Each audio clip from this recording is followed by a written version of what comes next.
दोस्तों आज इस वीडियो में बात करेंगे कि अगर आप टाटा कर्व लेना चाहते हो तो पेट्रोल में लेनी चाहिए, डीजल में लेनी चाहिए या फिर ईवी लेनी चाहिए। चलिए बात करते हैं इसमें। दोस्तों पेट्रोल और डीजल के लिए हम creative plus S DCA variant यानी dual clutch automatic variant consider करने वाले हैं पेट्रोल और डीजल मॉडल्स के लिए। और ईवी जो है दोस्तों वो क्रिएटिव 45 वेरिएंट है। ये बेस वेरिएंट ईवी है, पर आपको फीचर अगर देखे जाए तो काफी सारे फीचर आ जाते हैं। वैल्यू फॉर मनी सबसे ज्यादा यही वेरिएंट है। पर हाँ, अगर आप 55 किलोवाट आवर बैटरी पैक पर जाना चाहते हो तो अकम्प्लिश्ड 55 करके एक वेरिएंट आता है, उस पर आप अपग्रेड कर सकते हो, पर पैसा ज्यादा लगेगा ऑब्वियसली। तो कर्व पेट्रोल जो है दोस्तों उसकी एक्स शोरूम प्राइस है 15,19,990 रुपीज। इस पे आरटीओ लग जाता है 1,88,436 रुपीज। टीसीएस एट 1% लगेगा 15,200 लगभग। इंश्योरेंस आएगा 78,070 रुपीज। फास्टैग 600। और सब मॉडल्स में हम मान रहे हैं कि आपकी एक्सेसरीज लगभग आपने 15,000 लगवा ली है। तो ये सब करके आपकी curve petrol creative plus S DCA variant आती है 16,28,859 रुपीज। डीजल की एक शोरूम प्राइस है 16,70,000 लगभग। उस पे 2,40,000 का आपका आरटीओ लगेगा। डीजल का आरटीओ अगर आप देखोगे तो कंपैरेटिवली ज्यादा है पेट्रोल से, क्योंकि गवर्नमेंट को डीजल कम करते जाना है। जो रास्ते पे आते हैं नए गाड़ियां वो वाले 1% टीसीएस लगेगा एट 16,700 रुपीज। 84,000 इंश्योरेंस आएगा, 600 रुपए फास्टैग और 15,000 एक्सेसरीज। तो 17,86,290 रुपीज आपकी गाड़ी की ऑन रोड प्राइस आएगी curve diesel creative plus S DCA model की। चलिए ईवी के भी देख लेते हैं। ईवी की एक्स शोरूम प्राइस है दोस्तों 17,49,000। इस पे आपको जीरो आरटीओ टैक्स देना पड़ेगा, क्योंकि गवर्नमेंट इंसेंटिवाइज कर रही है ईवी गाड़ियों को, तो आपको रोड टैक्स नहीं देना पड़ेगा। तो लगभग आपके 1.5 से 2 लाख रुपए यहाँ पे बच जाते हैं एक्चुअली। टीसीएस लगेगा दोस्तों, क्योंकि 10 लाख से ज्यादा है तो 1% टीसीएस के मुताबिक आपको लगभग 17,500 रुपए देने पड़ेंगे। फिर वापस 600 रुपए फास्टैग और 15,000 की एक्सेसरीज। तो सब करके कर्व ईवी की प्राइस आएगी दोस्तों 18,55,525 रुपीज। तो यहाँ पर दोस्तों परचेज करने में डिफरेंस कितना आया हम एक बार देख लेते हैं। अगर कर्व पेट्रोल और डीजल कंपेयर करी जाए तो 1,57,000 का फर्क आता है। वहीं पे पेट्रोल और ईवी कंपेयर करी जाए तो 2,26,000 प्राइस डिफरेंस आता है, जो कि बहुत बड़ा प्राइस डिफरेंस है। और डीजल और ईवी अगर कंपेयर करोगे तो लगभग 69,235 रुपीज का फर्क आता है। तो बहुत बड़ा डिफरेंस नहीं है, 70,000 का यहाँ पे फर्क आ जाता है। तो आपको ये भी अंदाजा लगाना है कि डीजल भी काफी महंगी है when compare to Curvv petrol. तो दोस्तों ये सारे ऑन रोड प्राइसेस जो मैंने बताए, ये ऑन रोड प्राइस पुणे है, क्योंकि मैं पुणे में रहता हूँ, तो उसके हिसाब से आप एडजस्ट कर लीजिए थोड़ा बहुत, बट लार्जली डिफरेंस तो सेम रहेगा। इन गाड़ियों को अगर चलाना है तो कितना खर्चा आएगा, इस केस में हम अज्यूम करने वाले हैं कि आप एक साल में 15,000 किलोमीटर चला लेते हैं। तो कर्व पेट्रोल की एक बार कैलकुलेशन देख लेते हैं। दोस्तों कर्व पेट्रोल का क्लेम्ड माइलेज है 12 KMPL, तो एक्चुअल माइलेज है 10। तो 15,000 किलोमीटर के लिए लगभग आपको 1,500 लीटर पेट्रोल लगने वाला है। और अगर पेट्रोल की एवरेज प्राइस कंसिडर करी जाए तो लगभग 100 रुपए है पूरे इंडिया में। हाँ, थोड़े स्टेट्स में हो सकता है कि कम है, थोड़े स्टेट्स में ज्यादा होगा।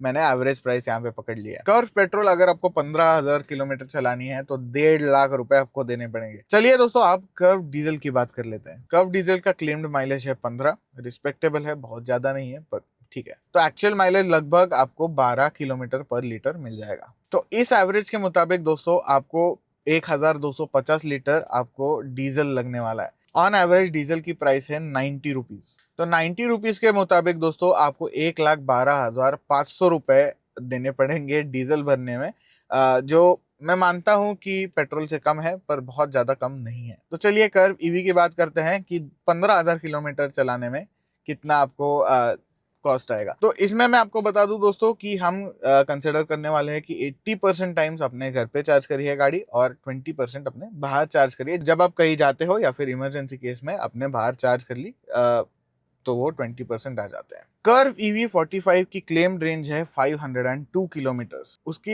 एक्चुअल रेंज आपको मिल जाएगी लगभग 360 किलोमीटर्स। तो उसके हिसाब से दोस्तों आपको 41.6 चार्जेस लगेंगे अगर आपको 15,000 किलोमीटर चलानी है कर्व ईवी 45। 41.6 चार्जेस में से हमने कंसिडर कर लिया है दोस्तों कि 33.3 चार्जेस हमने घर पे चार्ज करी है गाड़ी, और 8.33 चार्जेस जो है हमने बाहर करा लिए, यानी कमर्शियल चार्जर पे। चलिए आप कॉस्ट कैलकुलेशन कर लेते हैं। पर यूनिट चार्ज जो है दोस्तों घर पे लगभग 10 रुपए होता है।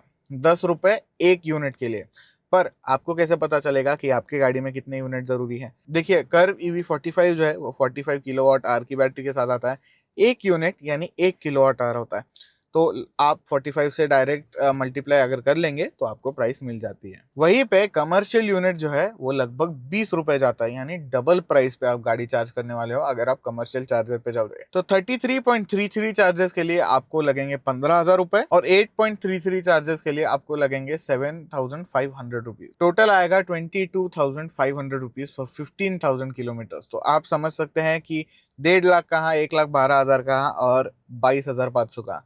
So that is a very big difference petrol, diesel और ईवी के रनिंग कॉस्ट में। तो यहाँ पर आप समझ सकते हैं कि पर किलोमीटर कॉस्ट 1 से 1.25 रुपए आएगा आपके ईवी में, 10 रुपए आएगा आपके पेट्रोल के लिए और लगभग 7.5-8 रुपए आएगा डीजल के लिए। तो ये सारी चीजें आपको कंसिडर कर लेनी है गाड़ी खरीदने के पहले। तो साल भर का फ्यूल कॉस्ट के डिफरेंस क्या हुआ दोस्तों? पेट्रोल और डीजल में हुआ लगभग 37,500 का डिफरेंस। पेट्रोल और ईवी में होगा 1,27,500 का डिफरेंस। वहीं पे डीजल और ईवी में 90,000 का डिफरेंस आ गया। ये सारे रनिंग कॉस्ट की डिफरेंस मैं आपको यहाँ पे बता दे रहा हूँ। दोस्तों मेंटेनेंस भी एक बार देख लेते हैं। कर्व पेट्रोल जो है वो लगभग 7,000 रुपए पर ईयर मेंटेनेंस मांगने वाली है आफ्टर आप जो इनिशियल फ्री सर्विस होते हैं उसके बाद। कर्व डीजल लगभग 8,000, वहीं पे कर्व ईवी लगभग 2,500 से 3,000 रुपए आपको मेंटेनेंस में खर्चा दिलवाएगी। तो ब्रेक इवन कॉस्ट निकालते हैं दोस्तों, यानी अगर आपने डीजल खरीदी है या फिर ईवी खरीदी है, आपकी फ्यूल कॉस्ट यानी रनिंग कॉस्ट जो है वो कम होने वाली है, तो आप कितने साल में ये कॉस्ट रिकवर कर पाओगे? चलिए बात करते हैं। देखिए, पेट्रोल और डीजल का कंपैरिजन पहले करते हैं। डीजल चलाने में दोस्तों 37,500 का फायदा है हर साल 15,000 किलोमीटर के लिए। वहीं पे आपको डीजल गाड़ी खरीदने में 1,57,000 एक्स्ट्रा देने पड़े थे। तो इसका हम अगर डिवाइड कर दें तो running cost by initial cost जो है अगर हम डिवाइड कर दें तो आपको 4 साल 2 महीनों में ब्रेक इवन पॉइंट आएगा, यानी 4 साल 2 महीने के बाद आपका प्रॉफिट शुरू होता है डीजल गाड़ी खरीदने के बाद, क्योंकि अपफ्रंट कॉस्ट ज्यादा है। वहीं पे ईवी वर्सेस डीजल की भी बात कर लेते हैं कि ईवी तो महंगी है भाई डीजल से, तो कितने दिनों में आपका ब्रेक इवन पॉइंट आएगा? ईवी गाड़ी खरीदने से आप 90,000 रुपीज प्रॉफिट में जाओगे when compare to diesel running cost में। वहीं पे दोस्तों कर्व ईवी डीजल से महंगी है बाई 70,000। तो अगर हम रनिंग कॉस्ट और इनिशियल कॉस्ट को डिवाइड कर दे तो आपको मिलेगा लगभग 9 महीने। तो दोस्तों 9 महीनों में अगर आप ईवी खरीदते हो इन कंपैरिजन टू डीजल तो 9 महीने बाद आपका प्रॉफिट शुरू हो जाता है। अब ईवी वर्सेस पेट्रोल भी कंपेयर कर लेते हैं। पेट्रोल और ईवी में रनिंग कॉस्ट में आता है 1,27,000 का डिफरेंस। वही पे परचेज करने में 2,26,000 का डिफरेंस आ जाएगा। तो अगर हम इनको डिवाइड कर दे, यानी इनिशियल कॉस्ट को रनिंग कॉस्ट से डिवाइड कर दे, तो लगभग 1 साल 9 महीनों में आपकी गाड़ी पूरी पूरी रिकवर हो जाएगी। उसके बाद आपका प्रॉफिट यानी ब्रेक इवन पॉइंट आ जाएगा 1 साल 9 महीने में, और उसके बाद जितनी आप गाड़ी चलाओगे उतना आपका प्रॉफिट बनते जाएगा अनटिल आपकी बैटरी चेंज करने का टाइम आ जाएगा। तो ये आपको ध्यान में रखना है दोस्तों, जितनी आप ईवी ज्यादा चलाओगे उतना आपका प्रॉफिट बढ़ते जाता है व्हेन कंपेयर टू पेट्रोल और डीजल। वहीं पे दोस्तों अगर आप कर्व ईवी 55 लेने की सोच रहे हो तो पेट्रोल और ईवी अगर हम कंपेयर करें तो 2 साल 4 महीनों में आपकी पूरी कॉस्ट रिकवर हो जाएगी। तो इतना बड़ा डिफरेंस आएगा। वैसे 5-6 महीने में आपकी पूरी कॉस्ट जो है वो रिकवर हो जाएगी अगर आप 15,000 किलोमीटर साल के चलाते हो। तो अगर 15 से ज्यादा चलाते हो तो वेल एंड गुड, आपकी ब्रेक इवन पॉइंट यानी जहां से आपका प्रॉफिट शुरू होगा वो और भी जल्दी आ जाएगा। तो दोस्तों ये था cost analysis curve petrol, curve diesel, Curvv EV 45 और थोड़ा कर्व ईवी 55 के साथ भी। आपको कैसे लगा मुझे कमेंट्स में बताइए। अगर मैंने कुछ मिस आउट कर दिया होगा तो वो भी मुझे कमेंट्स में बताइए। लाइक करिए, शेयर करिए, सब्सक्राइब कर लीजिए। मिलते हैं आपको नेक्स्ट वीडियो में।